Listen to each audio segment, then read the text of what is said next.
মার্কাজ আমরাই সিদ্ধান্ত নিব যে কখন কতদিন আমরা কোন মার্কাজে থাকব। বিশ্ব ইজতেমার মাঠ দখল নিয়ে মাঝরাতে মাওলানা সাদ ও জুবায়েরপন্থীদের মধ্যে সংঘর্ষে 4 জন নিহত হয়েছে। এ ঘটনা ঘটার আগেই দুপক্ষের সঙ্গে আলোচনা করে সমস্যা সমাধানের চেষ্টা করা হয়েছে বলে জানিয়েছেন বৈষম্য বিরোধী ছাত্র আন্দোলনের আহ্বায়ক হাসনাত আব্দুল্লাহ। তিনি বলেন, সাদপন্থী সমর্থিত সচেতন ছাত্র সমাজের দেওয়া প্রধান উপদেষ্টার কার্যালয়ে ঘেরাও কর্মসূচির ঘোষণার কারণে অনাকাঙ্ক্ষিত ঘটনা এড়াতে সাদপন্থীদের সঙ্গে আলোচনার জন্য টঙ্গী যায়। আলোচনায় সাদপন্থীদের ধৈর্য ধরতে বললেও তারা আমাদের সিদ্ধান্তের সম্পূর্ণ বিপরীত কাজ করেছে। 18 ডিসেম্বর সকালে ফেসবুক এক স্ট্যাটাসে এসব কথা বলেন তিনি। ওনার একটা জনসংখ্যাকে হাতে নিয়ে অস্থিতিশীল পরিস্থিতি সৃষ্টি করতে চেয়েছিলেন, ইজতেমা বানচাল করার জন্য, হয়তোবা আরও অনেক কিছু করার জন্য।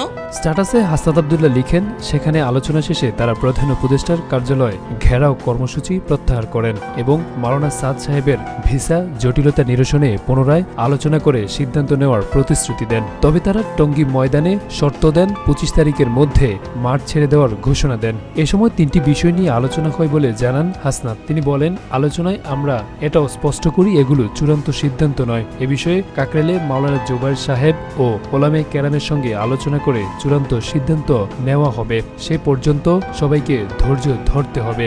আমরা সরকারের কাছে আইনানুগ ব্যবস্থা নিয়ে তাদের সর্বোচ্চ শাস্তি প্রদান করার জন্য আমরা সরকারের কাছে আবেদন জানাই।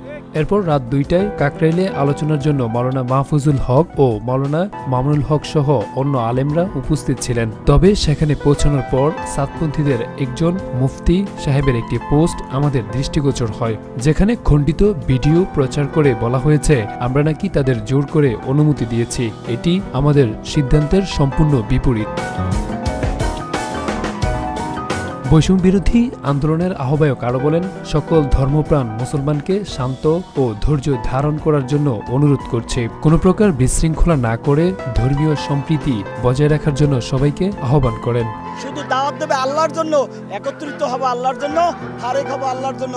এক আমিরের এতায়েত মেনে আমরা এখন পর্যন্ত আছি, সামনেও থাকবো ইনশাআল্লাহ।